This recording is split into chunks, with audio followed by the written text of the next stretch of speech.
Hello and welcome to today's episode of the Radiant Soul podcast. I'm a little late bringing it to you because I have had one doozy of a flu and have finally recovered, but still not 100%.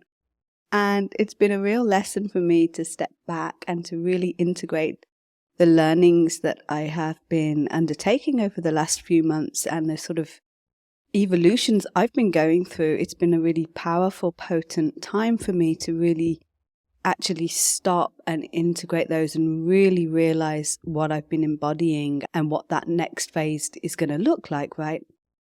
And one of the things that's really come to light for me and I want to talk about today is manifestation and what to do when manifestation stops working, like what to do when the law of attraction seems to not be working in your favor. And what often happens is manifestation, law of attraction can often be the first sort of gateway into spirituality for people. It's a very seductive, enticing, exciting experience, right? Of finding out that you are the creator, that you can create your own world and that you can bring into your life all of these wonderful things. And so it can be very seductive and it can be very exciting.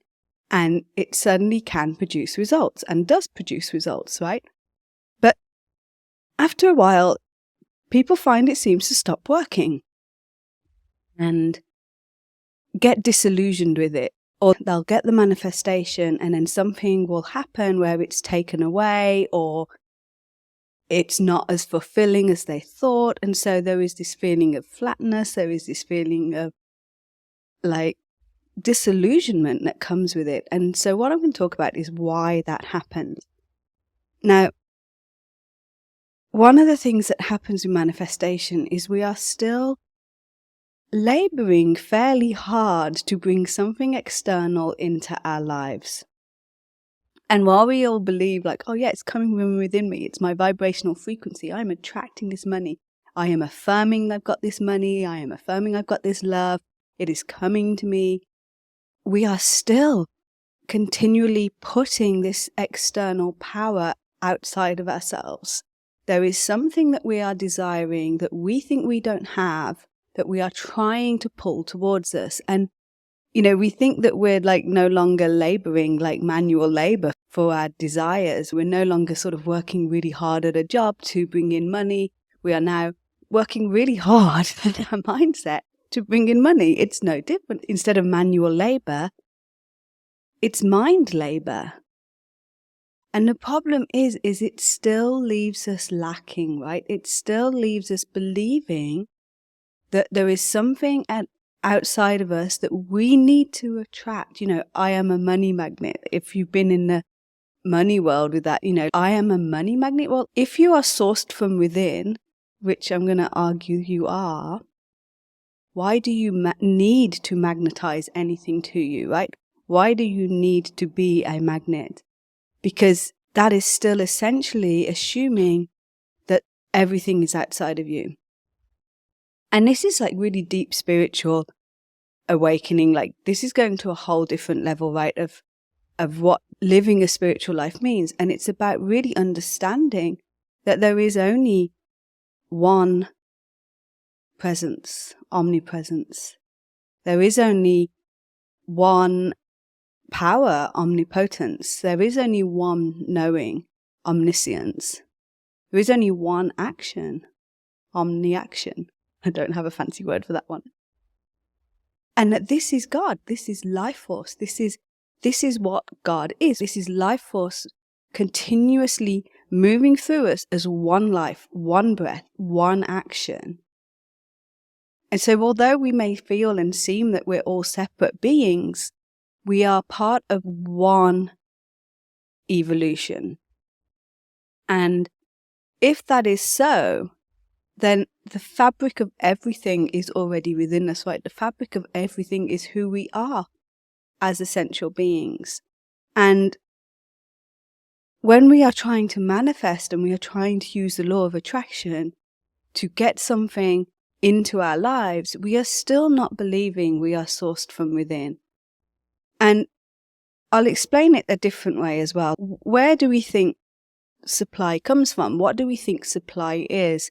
Well, it would seem that supply is the money. Supply is the love in our lives, or the energy and the resources to do what we want to do. And that's basically like a tree saying all of its supply is in its oranges, or all of its supply is in its fruit.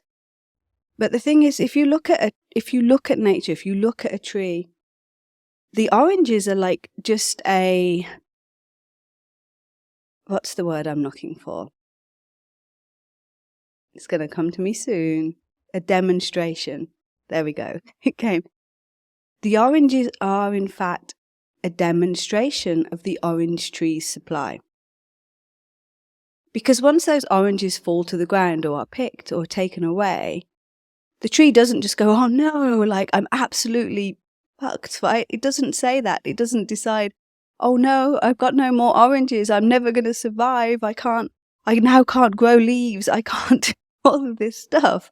It's not going to say that, right? Because the tree knows innately, without needing to have to think about it, because it doesn't have consciousness like we do, which is possibly a really good thing. I think humans think we're so much more evolved because we have this consciousness, but I don't know, it sort of seems a bit backward to me.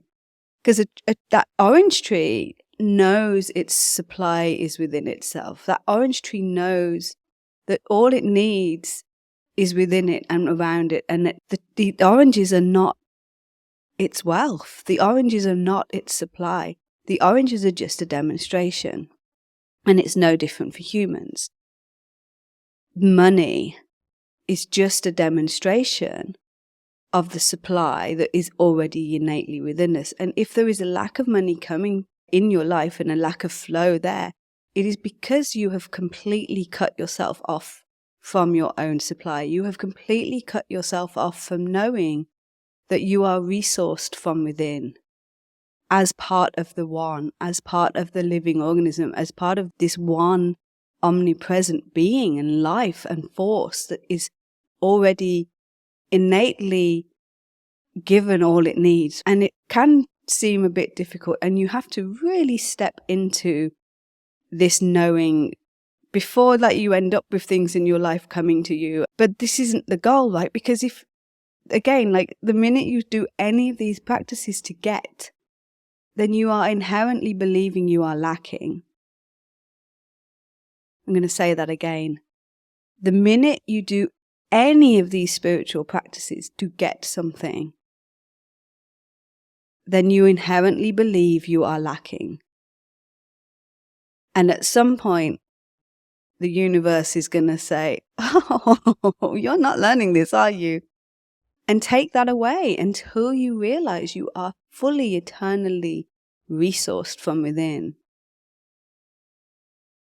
And it's a really uncomfortable area to play in, right? Because people don't want to be without. People don't want to be reliant on themselves because it's scary, right? How many of us have that much faith in who we are, that we can be completely resourced from within? And when you really feel and be and live in that state, then you are always resourced. There is no want or need for stuff because it just comes to you. You know that when you have a desire, that it's just done, and you just get about your day and enjoy life knowing that, you've already made that manifest, in spirit, it's already there. So now it's up to you to really just get on with your life and stop panicking and grasping onto this thing that you don't think you have. And the other piece of this, and you will hear this all the time, but I don't know how many people actually fully embody this, is that we may think we want all these physical things. We may think, even love, right?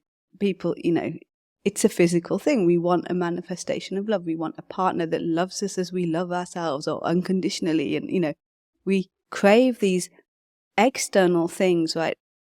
But in reality, what we're really wanting on a soul level, evolutionary, is the feeling state. And so you'll hear this in many law of attractions, be in the feeling state, be in the feeling state. Even I talk about this. But how many of us actually truly embody this? And yesterday I was sat on a sofa and I was in a very sulky child tantrumy mood.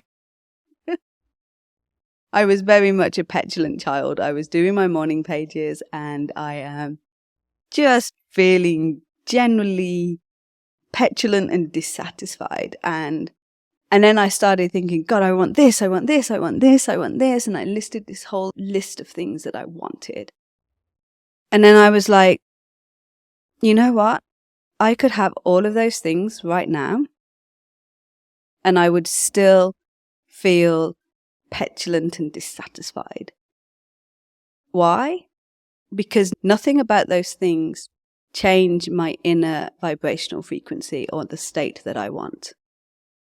And in that moment, I realized what I really, really wanted was not a Spice Girls song, but it was satisfaction. I really wanted to just feel satisfied. And just in that moment of realization, I was able to drop all of my wants and to even drop the desire to feel satisfied, because I just knew that now I've identified it, I've already experienced it in spirit, like I already know. And then I just carried on my day. I didn't think about it again. It was Sunday fun day where we clean the house from top to bottom. Me and my partner, we have our like list of chores that we just like crack on and do. And I find it, I used to hate it, and I now find it like a really beautiful meditative experience. I now like, clear away the old and allow and to welcome in the new. And it's like chop wood, carry water, right? And I find that it just is that break. And, I always wanted to manifest a cleaner, right? I've always wanted a cleaner. And actually, I don't know if I do now. Like, I actually quite enjoy this process. And so I clean and I'm actually quite satisfied with the results. I don't even realize that, I cleaned the shower like so immaculately, even more immaculately than I normally do. And it just brought a great deal of satisfaction. And I didn't really even think about that. I just enjoyed it, right? And then when I was lying in bed, because it's also like the day we wash all the sheets and bedding and everything, like I was just like, oh my God, it feels so satisfying to have my feet just like touch and feel the fresh, clean sheets. And it was like, oh gosh, that's really satisfying. And I remembered, oh my God, I wanted to feel satisfied. That's what I was wanting this morning. And then there was one more thing, and I can't remember what it was, but it was deeply satisfying. And it just left me with that sense of satisfaction. Now that's what I wanted, evolutionary. That's what my soul was craving. I have no doubt that all the other things that I was listing probably will turn up at some point. Like, I have no doubt that is all taken care of, because I don't even need to worry about it, because what I was after was the feeling state. But how many of us, even when we have that, like even when we have that realization, oh, I want this, I want money because I want to feel secure. We then try and feel secure, right? We then grasp at feeling secure, and we put all of this energy into grasping at feeling secure so that we can have the money. And it's completely nonsensical. And that's why it doesn't work, right? That's why we get stuck and our manifestations don't work. Or when we do get them, they just feel flat, because we haven't actually really truly embodied what we're wanting. And we don't have to try. We just have to have that awareness. Oh, like, I want to feel secure.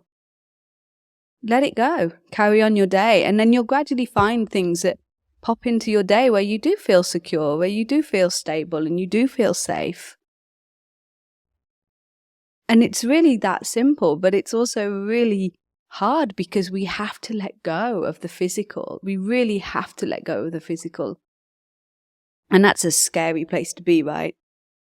It's a really scary place to be, because it's like, well, what about food? What about shelter? Like, I need all these things. But our belief that we need them leaves us sort of feeling like we're lacking them and grasping at them.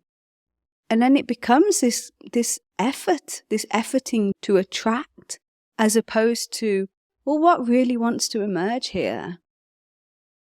Like, what wants to emerge? And even yesterday when I was doing the cleaning, it was just like, okay, I wanted to feel satisfied.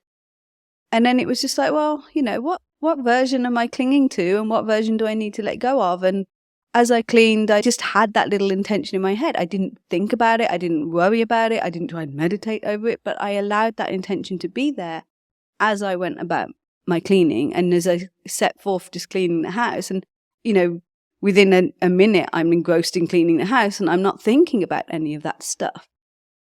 And that's when the magic happens, because that's when you let go. And that's when you are like living in spirit. And this is the thing that we're after, right? Our souls really came here to play with creation, but we didn't come here to labor over it. We didn't come here to, struggle and have a hard time and be constantly like desperately seeking and grabbing.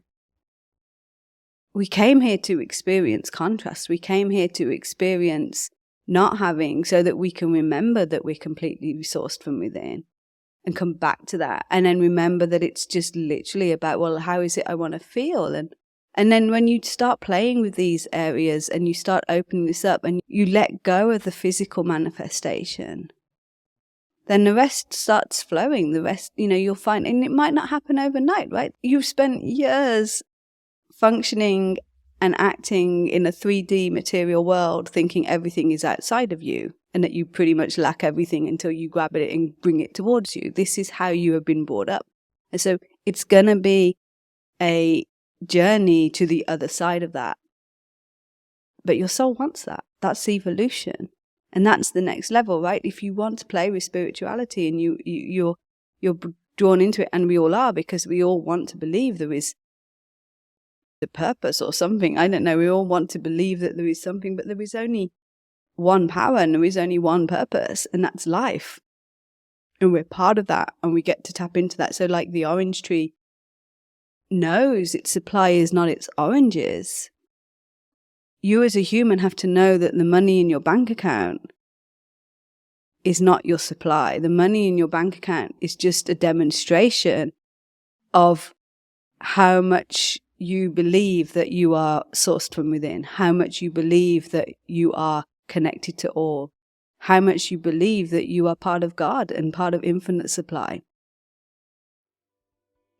So I shall leave that with you. I hope you have a lovely week. If you loved it, leave a review, hit subscribe, share it with your friends, and I'll see you on Wednesday for Soul Shots. Love you. Bye. If you'd like to go deeper with your spiritual and soul journey and have someone guide you along the way, then the Sacred Soul Painting Journey might be just the thing for you. It's a 12-month container where we soul journey together in one-on-one sessions, and where you will receive unique downloads and transmissions from your higher soul essence and spirit team. And I'll also channel you your very own sacred soul painting, packed with energy light codes and activations for your unique soul path and evolution. To find out more, head on over to soulartbyshirley.com. Thank you for listening. Bye.